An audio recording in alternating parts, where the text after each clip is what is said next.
Sensacional, simplesmente sensacional poder receber pessoas com lindas histórias, histórias de superação, histórias de muita luta e principalmente pessoas que estão dispostas a dividir um pouquinho dessas trajetórias. Este é o nosso fabuloso mundo da tecnologia, da galera que começou ali na infraestrutura, final dos anos 90, início dos 2000 e que hoje estão protagonizando uma função super importante que não existia talvez há 10, 15 anos atrás, que são os heads da área de cibersegurança. E nós vamos falar agora de carreira, conversas de cibersegurança com Daniel Bastos. Daniel, prazer poder te receber aqui, seja muito bem-vindo. Muito obrigado, prazer é meu de estar aqui e compartilhar essas histórias, né, para que elas sirvam de aprendizado aí para outras pessoas. Daniel, e você tem uma particularidade na sua história muito bonita, né, de uma região do nosso país, né, ainda na infância, não tendo luz elétrica, né, disponível naquele ecossistema, naquele momento ali, né? Ou seja, você hoje aqui é uma grande referência que é no setor, né, tanto para as pessoas que trabalharam com você, quanto por tudo aquilo que você significa hoje. Vamos começar um pouquinho desse bate-papo falando de infância. Como que foi sua infância lá em Belém? Belém é a capital, né? Eu nasci em Belém, mas as famílias, digamos assim, dos meus pais viviam ou vinham de realidades bem diferentes, né? Do interior, né? O meu pai é descendente de português, né? E sempre morou na cidade, por assim dizer, mas a família da minha mãe é uma família que veio do interior do estado para ter condições melhores, digamos assim, na cidade. E foi da união desse casal que eu vim ao mundo. Legal. E eu digo o privilégio de viver essas duas realidades, né? Porque ao mesmo tempo em que eu cresci, né, dentro de uma cidade grande do norte do estado, eu também tinha muito contato no interior. A gente passava muito tempo nesses interiores em que não tinha nada, não tinha luz elétrica, tinha que buscar água no poço. À noite era um negócio lindíssimo, porque você não tinha luz elétrica, você via tudo quanto era estrela. É verdade, possível e imaginável. Então, viver essas duas realidades, para mim, foi excelente. Ter a liberdade de pegar uma bicicleta e sair andando sem se preocupar com carro, com ser sequestrado, ser roubado, enfim. Porque naquele interior ali não tem esses perigos que a gente tem na cidade, né? Então, essa dualidade que eu vivi durante a minha infância, de passar uns tempos no interiorzão e morar na cidade, né, foi muito rico para mim, porque eu consegui viver coisas muito distintas, né? Todo o dia a dia de uma cidade, de voltar para a escola, transporte público, enfim, mas também ter tempo no interior, sem luz, sem telefone, basicamente ali no meio da natureza, né? E quais eram as brincadeiras, Daniel, no interior? Só para, acho que deve ser diferente um pouco. Tinha o tradicional futebol, como em todo lugar aqui no Brasil, mas assim, tinha muito nadar em rio. Tinha nadar em rio? Tem, nadar em rio, pegar fruta no pé de fruta do vizinho, ou um pé de fruta mais distante que estava mais carregado. Ver o manejo ali de gado, muitas famílias ali criavam poucas cabeças de gado para subsistência, e você acompanhar aquilo. Então, por exemplo, quando a gente ia para lá, para comer carne, só se matava normalmente um boi no domingo. E aí ia todo mundo para lá para acompanhar e pegar a carne literalmente fresca, porque o bicho tinha acabado de ser morto lá e distribuído, fatiado ali para ser vendido por aquela população que estava ali. Então isso era muito diferente do que quando eu estava na cidade, ver a carne já pronta, embalada na prateleira do supermercado. Então, são realidades muito diferentes, assim.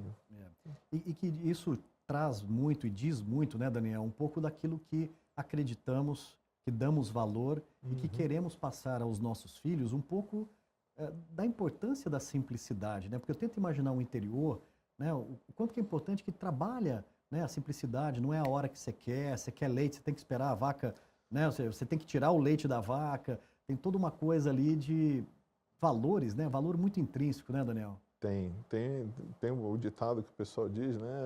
Vaca não dá leite, né? Se você não for lá tirar, você não vai ter leite, porque ela não vai servir num copo e te entregar. Então tem um pouco disso também. Tem também o lado de que, assim, para ser feliz não precisa de muito. Não precisa de muito. Isso também é uma coisa que o interior me mostrou. Eles eram muito carentes lá de muitas coisas, de educação, enfim, tinha muita carência, mas tinha sorriso no rosto, tinha brincadeira, tinha felicidade, tinha uma outra coisa também que é muito forte na minha vida, que é a congregação de pessoas, né? Tá junto em família, em equipe, hoje dentro das empresas onde a gente trabalha. Então, esse senso de união também é muito forte. Eu acho que vem muito disso, porque você via nesses interiores o pessoal se ajudando. Não dava para você fazer tudo. Então, tinha alguém que fazia o pão, alguém que vendia o leite, alguém que fazia a carne. E aí essas pessoas se ajudavam e muitas vezes no esquema de permuta, né? Troca, né? Eu pego o pão contigo, eu te dou 1 quilo de carne, eu pego o leite ali. E a gente vê que esse senso de união, né, faz muita coisa, faz muita diferença, mesmo em cenários em que você não tem recursos. Que infância bacana, que lembranças boas. Daniel, vamos dar um passo à frente na sua juventude, né, adolescência. Aquela velha e maravilhosa frase, né, dizer o que você vai ser quando crescer, né? Como foram as suas inspirações, né? Queria saber como que você começou a ter o primeiro contato com as tecnologias da época, primeira vez com o computador, quem foram aí seus grandes patrocinadores, né? Isso é muito do meu pai. O meu pai, ele apesar de gostar bastante de coisas tecnológicas, novas, diferentes, ele não é um usuário, mas ele gosta de comprar, de ter. Eu sempre fui muito curioso. Então, eu sempre queria saber como é que as coisas funcionavam, como é que elas funcionavam. O papai até brincava, às vezes eu ficava perturbando ele, mas por quê, ou o que é? E ele virava para mim, não, isso é a língua dos perguntadores, né? Meio que para de me perguntar as coisas. Mas eu sempre fui muito curioso, eu sempre gostei muito de montar, desmontar, entender, e eu fazia isso muito com os meus brinquedos. Até que começou no meio dos meus brinquedos lá, apareceu umas plaquinhas verdes lá, que eu falei, mas peraí, o que isso faz, né? Aí eu me deparei com a tal da eletrônica. Eu sempre, já na adolescência ali, curioso, como é que essa plaquinha aqui faz tanta coisa? E coisas diferentes, né? Faz meu carro de controle remoto funcionar, faz eu apertar um botão aqui e mudar o canal da TV. Que mágica tem aqui, você olhando você não entende. Então eu sempre fui muito apaixonado, muito interessado por eletrônica. Eu queria fazer engenharia elétrica, então esse era o meu objetivo. Eu cheguei a passar no curso de engenharia elétrica, eu fiz 3 anos de engenharia elétrica, só que curiosamente também, né, quando eu passei em elétrica, eu passei em processamento de dados. E eu falei, vou fazer as 2 faculdades. E por 3 anos eu fiz as 2. As 2. Fazia uma de manhã e uma à noite. E fui fazendo e fui me interessando cada vez mais pela parte de tecnologia, por sistemas e tudo mais. E acabou que me formei em tecnologia. Tive que parar um pouco a elétrica. E depois que eu voltei para a elétrica, eu falei, pô, mas na região norte... engenheiro elétrico trabalha muito com sistema de potência, a gente tem grandes hidrelétricas e linhas de transmissão no estado do Pará, mas praticamente zero de eletrônica. E meio que eu já tinha aprendido eletrônica nesses 3 anos. Na prática, né? Na prática eu falei, não é interessante eu seguir, acabei largando o curso de elétrica e segui carreira em processamento de dados, né, em sistemas, que era o curso da época ali. Mas essa questão de tecnologia também, como eu comentei no início, né, ela sempre foi muito presente em casa em função do meu pai. Então, tinha algum equipamento eletrônico novo no mercado, ele tinha muito a ânsia de comprar aquilo, né? Uma história marcante nisso é que uma vez ele, em viagem a trabalho para São Paulo, tinham acabado de lançar o telefone celular em São Paulo, lá idos de 93. Os grandões, os tijolões, né? Tijolão da Motorola lá. Motorola tijolão. Isso. Aí ele viu aqui, se encantou com um aparelho aqui em São Paulo, comprou um aparelho aqui em São Paulo e levou para Belém. Chegando lá não tinha rede, não existia rede de celular ainda em Belém. Esse aparelho ficou 2 anos engavetado em casa, até que fomos uma das primeiras linhas de telefonia móvel lá de Belém. Na época a gente ainda escolhia o número, ia lá, tinha todo um ritual, recebia uma carta em casa para comparecer na empresa de telefonia. Nessa época ainda era cobrado? Era cobrado a linha, né? Era cobrado ali. Né? Tinha o custo da mensalidade e custo de ligação, tanto para você fazer a ligação quanto para receber a ligação. Isso, tinha o custo para receber também. Era mega caro. Na prática, a gente usou por muito tempo aquilo como um telefone de emergência, porque era muito caro usar efetivamente aquilo. Mas esse é um exemplo de coisas que o meu pai comprava e levava para casa e basicamente era a gente que explorava, né? Eu e os meus irmãos, porque ele, como eu comentei, ele gosta muito, mas ele não é um uso, ele não faz uso dessas tecnologias.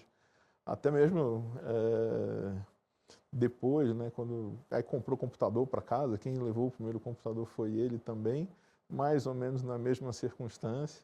A primeira conexão desse computador com a internet também foi patrocinada por ele, mas ele mesmo não usava. Ele não sentava no computador para fazer uso daquilo, ou para explorar, mas de certa forma ele comprava, né, provia e a gente explorava. Que bacana, que bom, né? Que bom tendo, né, a família prospectando e dando essa oportunidade de experimentar coisas novas. Daniel, as faculdades, processamento de dados foi aquilo que te realmente brilhou os olhos e aí chega aquele momento de iniciar uma carreira, né? Colocar em prática tudo aquilo que aprendeu, né? Sonhar grande, começar a desenvolver uma jornada. Como que foi pós esses estudos? Ainda na faculdade, né, eu tive que fazer estágio para poder me formar lá no curso de processamento de dados. E aí eu fui procurar vagas de estágio e fui aceito num provedor de internet de Belém. Ele tinha sido o primeiro provedor de internet. A primeira função não era das mais grandiosas, digamos assim, porque eu comecei fazendo instalação de internet na casa dos clientes. Então, saía com uma maletinha de disquete. O cara não tinha internet, né? Chegava lá na casa do cliente, muitas vezes o cara comprava um modem, mas estava fora da máquina, tinha que instalar o modem na máquina do usuário. Barramento ISA, PCI, que ISA, era? PCI, conflito de RQ, jumper para configurar, dava conflito, parava a multimídia da máquina. Driver para tudo, né? Driver plug and play, esquece, não, plug and play já foi um avanço, já veio depois. Assim, que época boa. Esse cenário, e assim, quando tinha um problema ali, aquela máquina ainda não estava conectada. Então, faltou um driver, né? Eu tenho que voltar outro dia. Eu tinha que voltar lá no provedor, baixar, colocar no disquete, voltar na casa do cliente. Sensacional, era assim. Para poder fazer a instalação do modem ou para resolver um conflito na máquina do usuário e conseguir conectar aquela máquina. Fora, às vezes chegava na casa do cliente o computador de um lado da sala e a linha telefônica do outro. Uau. Essas coisas precisam estar juntas. Cabeamento interno, cabeamento. Enfim. Já par trançado naquela época ou não? Não, ainda tinha muito. Quando a gente falava de redes de computadores, ainda era muito coaxial. Né? Muito coaxial. Eu peguei o finalzinho do coaxial e a transição para o par trançado. Par trançado, né? Época boa. Eu cheguei a construir bastante rede já de par trançado, desmontando redes de cabo coaxial.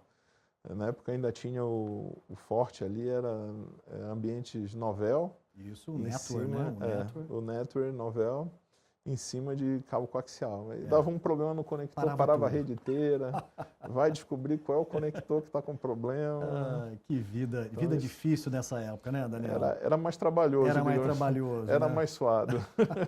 Daniel, poxa, então você já começou no campo, começou ali, mão na massa, e aí é momento de dar o próximo passo, né? Começar a se desafiar, novos conhecimentos. Nesse momento, né?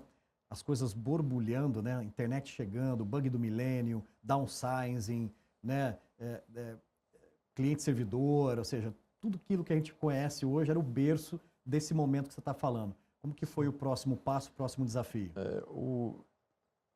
Como eu comentei, eu sempre tive muita curiosidade. Então, assim, pô, legal, eu faço uma coisa aqui na casa do cliente, ele liga para um número, se conecta e essa máquina passa a estar conectada no mundo inteiro, falando com gente fora do país.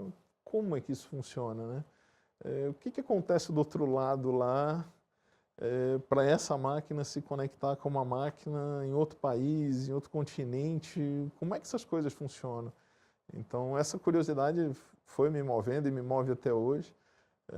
E eu fui ocupando outras posições dentro do provedor, até que eu cheguei ao ponto de administrar os servidores lá do provedor. Então, eu comecei a administrar o outro lado, que recebia a ligação. Matei minha curiosidade para saber como é que as máquinas se falavam e autenticava e sabia quem podia, quem não podia, como é que uma mensagem saía de um computador lá em Belém do Pará, ia parar no Reino Unido.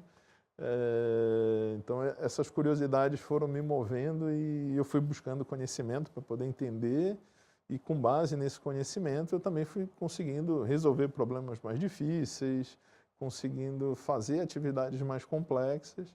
E isso, de certa forma, foi me destacando com os meus pares, né? Eu não era o único instalador do provedor, eu também não fui o único a administrar o ambiente, mas eu acho que muito essa curiosidade, essa busca de conhecimento, entender como é que as coisas funcionam na prática ali por baixo dos panos ou abrindo o capô, né, me levou a problemas, a situações cada vez mais complexas.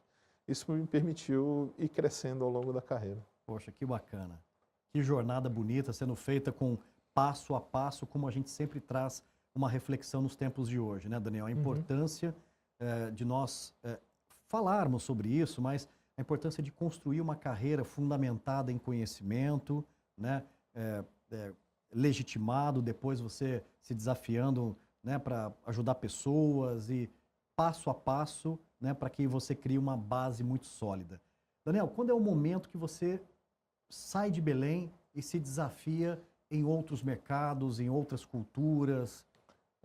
Eu, depois de sair desse provedor, trabalhei em outras empresas, sempre dentro da área de tecnologia, e o mercado de tecnologia em Belém é relativamente pequeno. Então, os profissionais lá têm que mexer um pouco de tudo. Eu comecei com redes, né, dentro do provedor, mas cheguei a desenvolver alguns códigos ali para fazer algumas automações dentro do provedor. E à medida que eu fui mudando de empresa, sempre tinha um bicho chamado antivírus, um bicho chamado firewall, depois veio o outro bicho anti-spam e proxy, que ninguém sabia muito bem como funcionava e nem como mexer naquilo.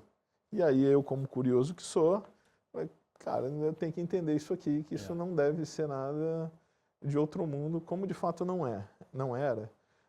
Mas acabava que esse meu interesse em conhecer, em matar essas curiosidades, eu ia aprendendo e eu ia assumindo a gestão disso, até que em 2004, 2005 eu passei num concurso público, eu cheguei a ser funcionário público por um tempo, vi que não ia me criar ali dentro, decidi voltar para a iniciativa privada e nessa saída eu estava no meio de um projeto de migração de firewall, um firewall grande da rede do governo do estado, do Pará, e aí tinha uma empresa do Rio de Janeiro que estava fazendo esse serviço lá dentro e eu era do lado do governo que estava atuando no projeto.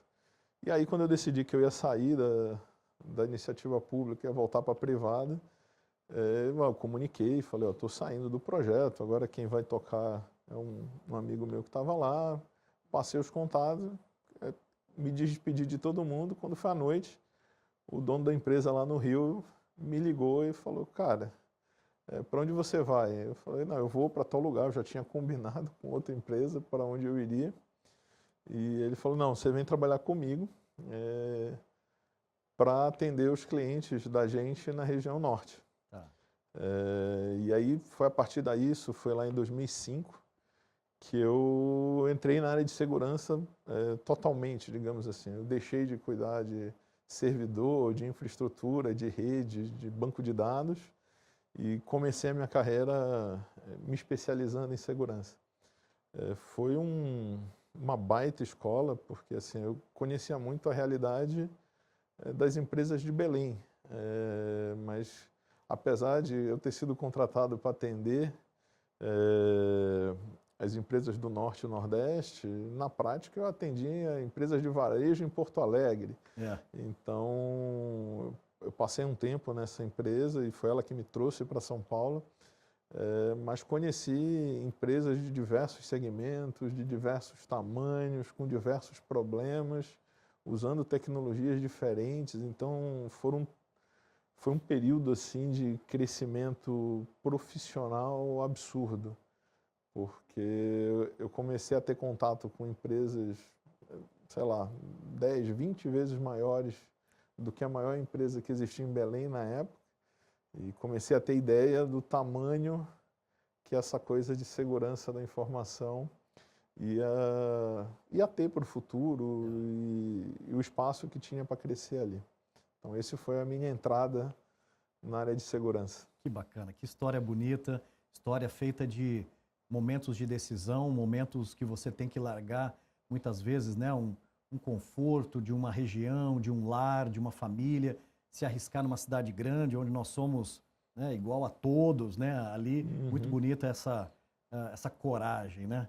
Sim. Daniel, nós estamos vivendo um momento super importante, né, de uma decisão que você tomou lá, né, lá atrás, no início dos anos 2000, que é uma profissão na área de cibersegurança, né? Queria te ouvir um pouquinho, o momento que você vê, o momento de cyber e principalmente com o olhar de quem está querendo entrar nesse segmento, né? Está fascinado com cyber, entendendo que segurança é um negócio super interessante. Como que você tem visto o momento para os jovens no mercado de cyber? A gente vive um dilema, né, no mercado de cyber, porque os ambientes corporativos estão cada vez mais complexos em função da mistura de tecnologias que a gente tem. Agora a gente está vindo a onda da inteligência artificial, a gente já passou pela do blockchain e tem várias outras. Cada tecnologia dessa tem uma arquitetura, um desenho, um jeito diferente de operar, e hoje elas têm que, de certa forma, conviver. O blockchain não deixou de existir, ele está aí, ele perdeu um pouco de holofote, agora o holofote está na inteligência artificial, mas ele continua e os problemas dele estão lá, junto com os problemas novos da inteligência artificial. Então, e para cada coisa dessa a gente tem um nível de controle, uma ferramenta, uma ameaça diferente.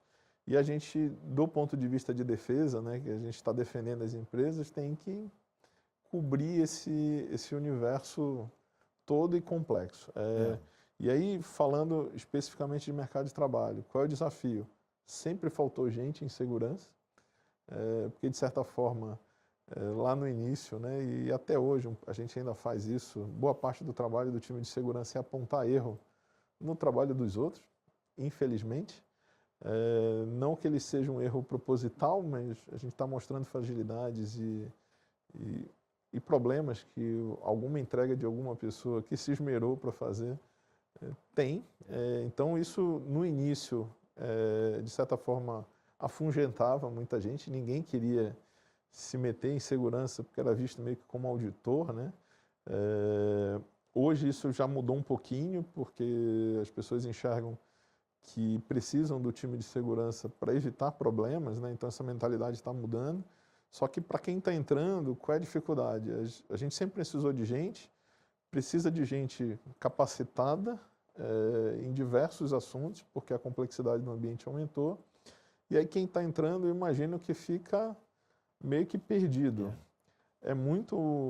Muitas subdisciplinas dentro de segurança da informação, são muitos assuntos, muitos controles e muitas tecnologias que, assim, o profissional de segurança precisa entender um pouco daquela tecnologia, ele não precisa ser o expert em inteligência artificial ou em blockchain ou em rede ou em banco de dados, mas ele tem que minimamente entender como é que aquilo funciona para ele conseguir discernir como é que ele vai proteger aquilo. Então, além de ter que ter essa bagagem mais generalista, por assim dizer, de tecnologia, ele tem que começar a entender quais são os problemas daquela tecnologia e como protege. E aí um profissional que está chegando agora no mercado deve olhar e falar, meu Deus, por onde eu começo, né? O que eu aprendo uma coisa, aprendo outra. O meu conselho, a minha recomendação é comece entendendo a tecnologia de base.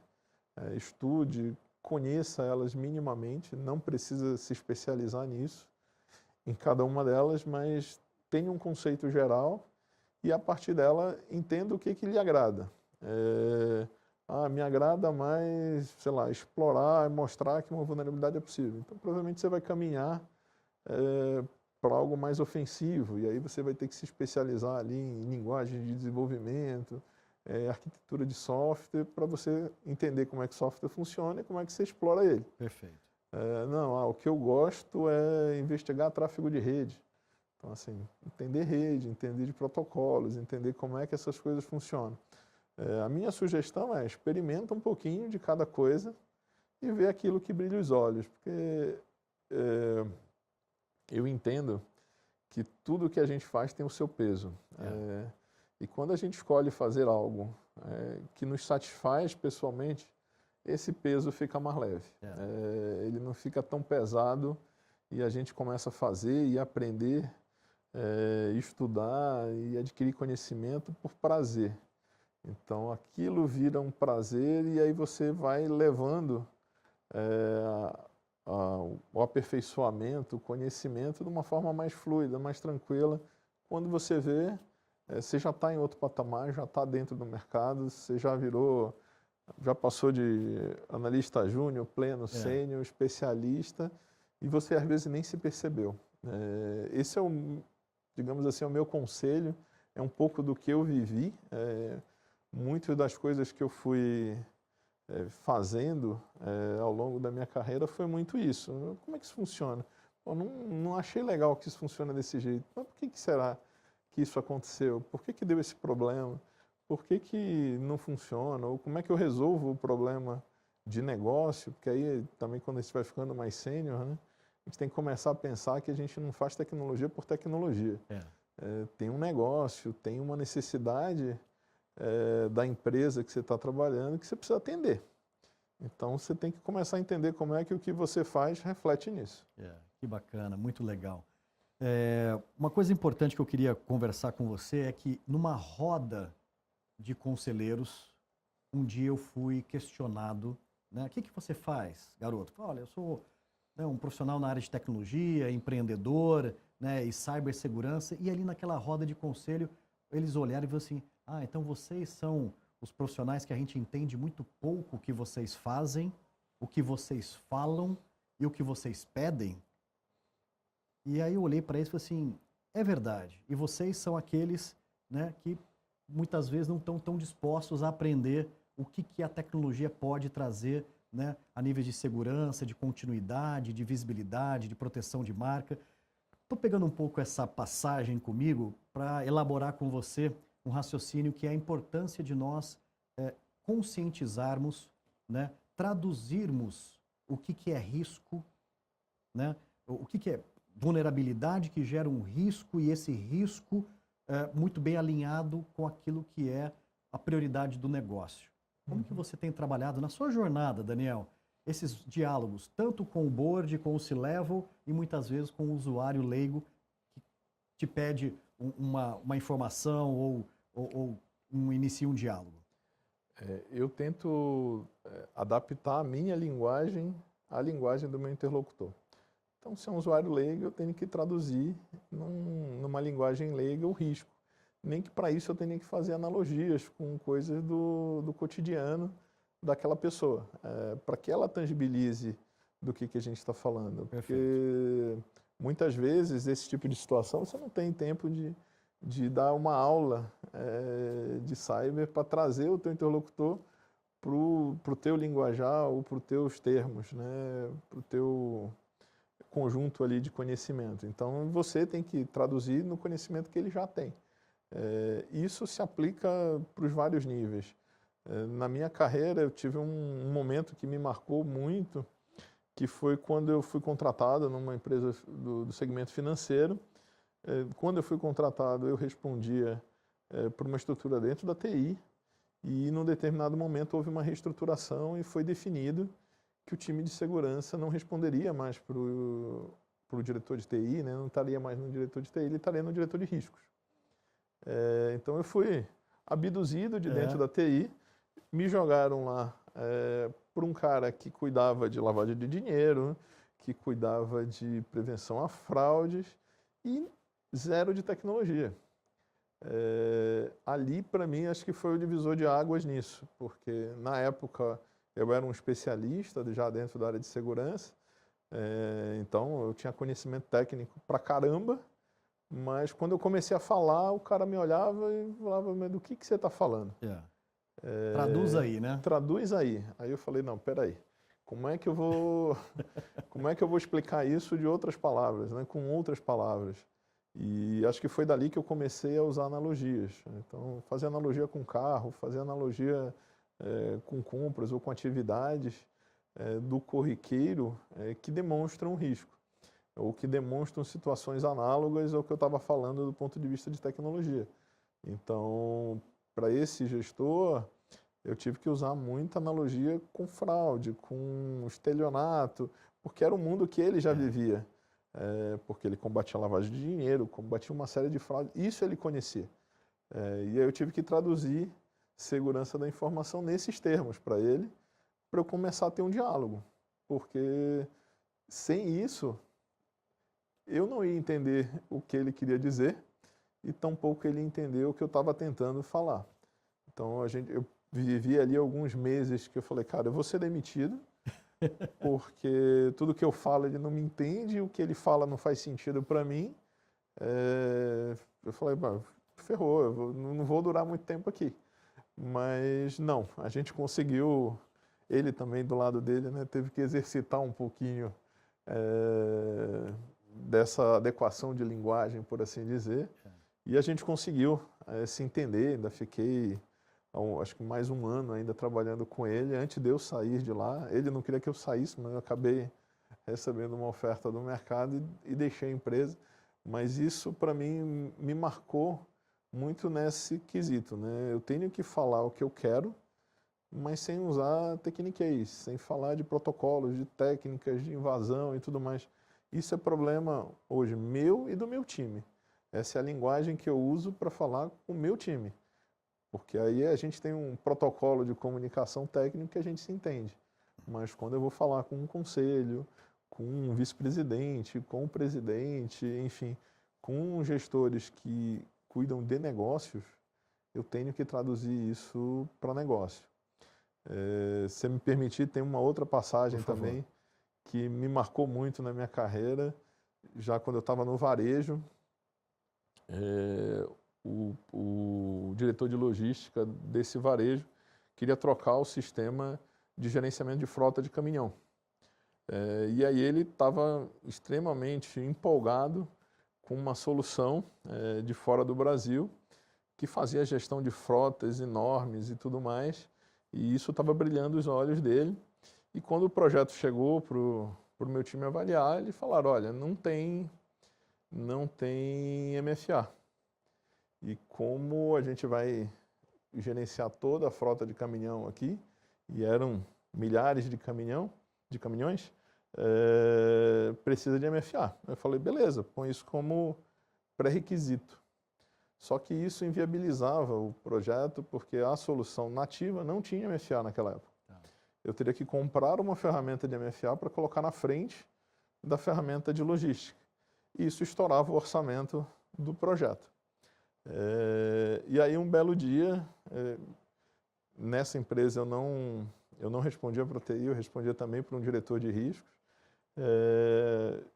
O diretor de logística, o diretor de TI, me chamou numa sala, junto com o fornecedor, e queriam me convencer de que não precisava de MFA, de que era um exagero eu pedir MFA para uma ferramenta de roteirização.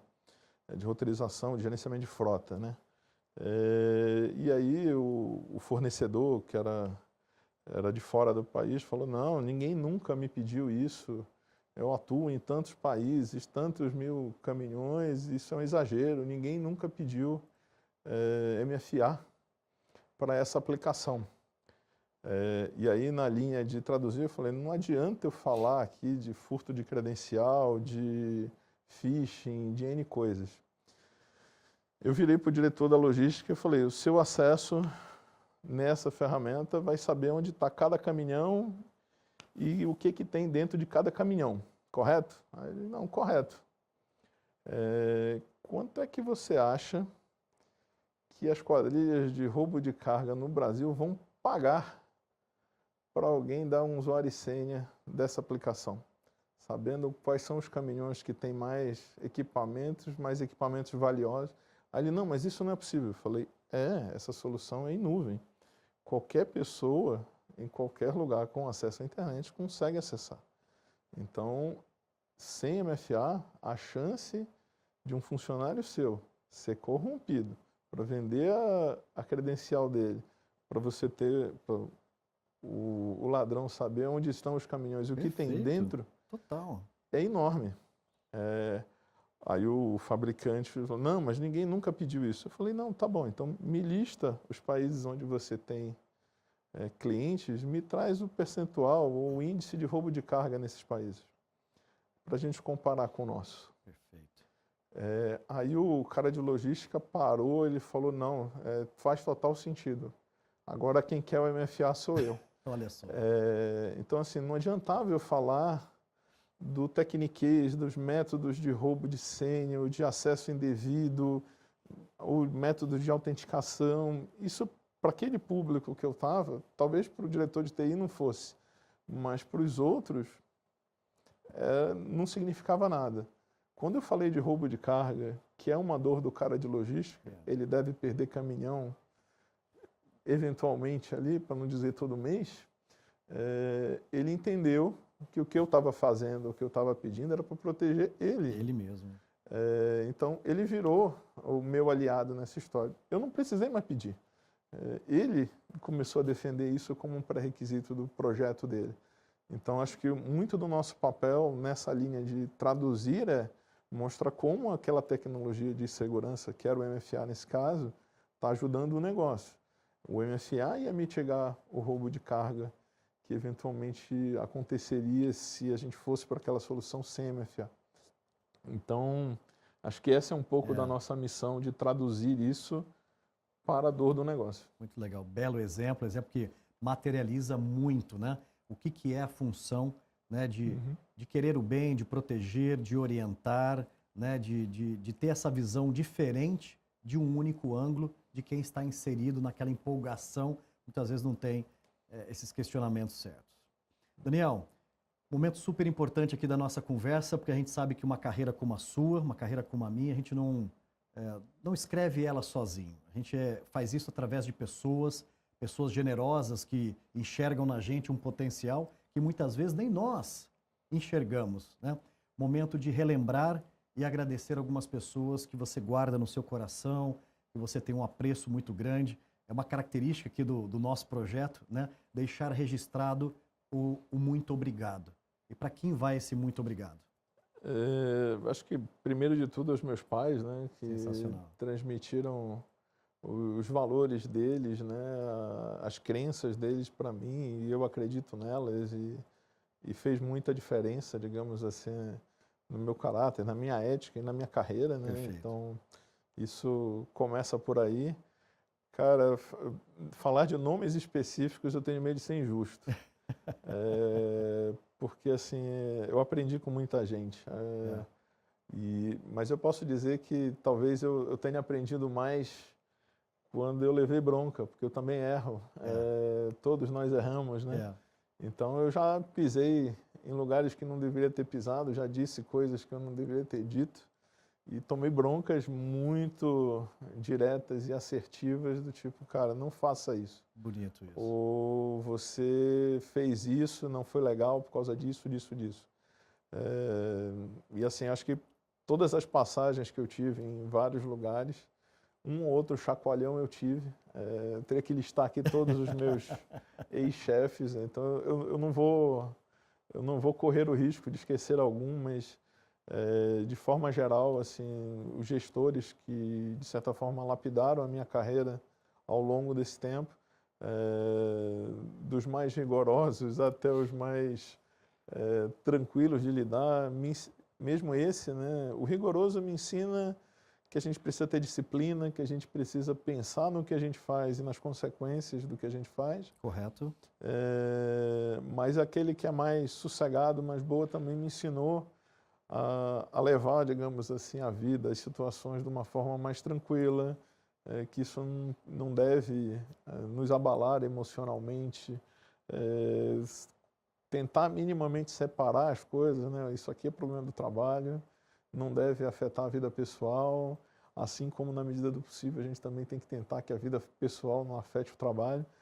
Isso é muito mais fácil dizer do que fazer, porque somos uma pessoa só, com as duas coisas misturadas. É verdade. Mas assim, aprendi muito, acho que todo mundo com quem eu trabalho, eu costumo aprender alguma coisa. Acho que todo mundo na vida tem alguma coisa a ensinar. É verdade. E eu me considero um eterno aprendiz, porque eu estou sempre buscando alguma coisa que outra pessoa sabe, que outra pessoa viveu, para eu aprender com isso. Então, gosto muito disso. Que bacana, que história bacana, belo raciocínio, grandes valores colocados aqui e uma característica muito bacana, né? Aprender com os erros, né? Não se penalizar quanto a isso e lembrar de uma forma feliz por ter tido a oportunidade de aprender, mesmo naquele momento que a gente fala, ah, meu Deus, poxa, que pesado que é, mas é ali que você cria grandes marinheiros, né? E é muito nisso. Às vezes a gente recebe um feedback mais pesado, uma bronca. O emocional vem primeiro, você fica bravo, mas acho que a gente tem que se policiar para respira fundo, deixa um pouquinho de emoção aqui, deixa eu entender o que desse fato eu poderia ter mudado, o que eu fiz de forma consciente e inconsciente que trouxe esse resultado e tentar especular, né? Porque a gente nunca vai saber, né? O que aconteceria se eu tivesse feito algo de uma forma diferente, eu tivesse dito algo de uma forma diferente, mas essa reflexão, ela é boa. E eu costumo falar, inclusive, para o meu time, que a gente precisa exercitar isso. Às vezes, quem está dando feedback não o faz da melhor forma, não faz da forma correta, mas pode ter certeza que a mensagem que está ali dentro, ela tem um aprendizado. E aí cabe a gente que está recebendo esse tipo de feedback tentar separar. Falar, cara, entendi que meu interlocutor fez da forma errada, mas aqui eu vou tirar a parte errada dele, deixa eu ver o que tem aqui no fundo disso, né? Por que essa pessoa ficou irritada? Por que ela acha o que ela me disse que acha? O que ela acha, será que é verdade? Será que eu não estou me enxergando da forma correta? Então, acho que essa reflexão ajuda a gente a crescer como pessoa, como profissional, de diversas formas. Tá aí, Daniel Bastos, que bate-papo gostoso, né? Uma troca muito legítima, que história inspiradora, e espero de verdade, Daniel, que a sua história possa tocar, né, uma pessoa do interior, uma pessoa que tenha se identificado com uma das suas passagens e que a gente possa deixar um pouquinho desse legado aí. Muito obrigado e parabéns pela sua jornada, Daniel. Muito obrigado. Valeu. Obrigado. Show! Cara, que história bacana, Daniel. Parabéns, cara. Obrigado. Puta, que legal.